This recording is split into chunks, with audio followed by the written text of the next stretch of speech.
पंजाब के गुरदासपुर में प्रशासन और किसानों में एक बार फिर विवाद हुआ।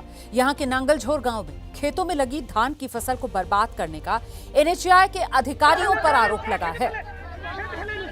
बताया जा रहा है national highway authority of India के अधिकारी पुलिस और प्रशासन की मदद से गुरदासपुर के नांगलझोर गांव में जमीन पर कब्जा लेने पहुंचे, जिसके बाद किसानों ने आरोप लगाया कि मशीनों के साथ अधिकारी पहुंचे, उनके खेतों में लगी धान की फसल नष्ट कर दी और जबरन कब्जा करने की कोशिश की।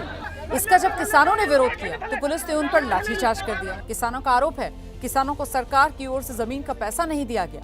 विवाद की सूचना पर अलग अलग किसान संगठनों के नेता भी मौके पर पहुंचे और national highway authority of India की मशीनों को आगे बढ़ने से रोका गया।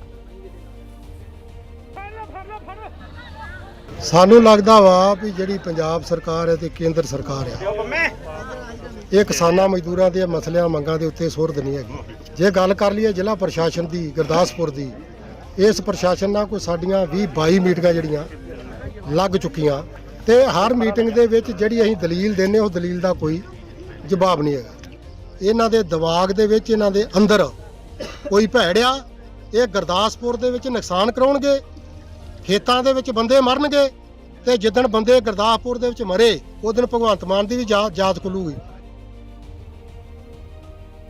दिल्ली से सटी साइबर सिटी गुरुग्राम की मानेसर के पास एक पंचायत हो रही थी। वहां उसी सभा में मानेसर की मेयर बोलते बोलते अचानक फूट फूट कर रोने लगी। इस दौरान उन्होंने सूबे के मंत्री राव नरबीर सिंह पर गंभीर आरोप लगाए और कहा कि मंत्री जी को निर्दलीय मेयर बनना पच नहीं रहा है। उनका चुनाव खारिज करके अपने हिसाब से चुनाव करवाने की कोशिश में है मंत्री जी।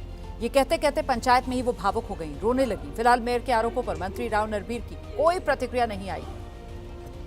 कोई इंसान बिना सरकार के बिना टिकट के निर्वाचित होता है और इलेक्शन जीतता है तो उसके साथ अगर इस तरह से केंद्र सरकार राज्य सरकार करेगी तो आने वाले टाइम में सिर्फ तानाशाह चलेगी और कोई इलेक्शन नहीं होगी। सिर्फ जो सरकारी समय सत्ता में है वो उनको दबा के रखेगी। जो मेरे हस्बैंड के साथ आपने पहले भी किया था और अब भी कर रहे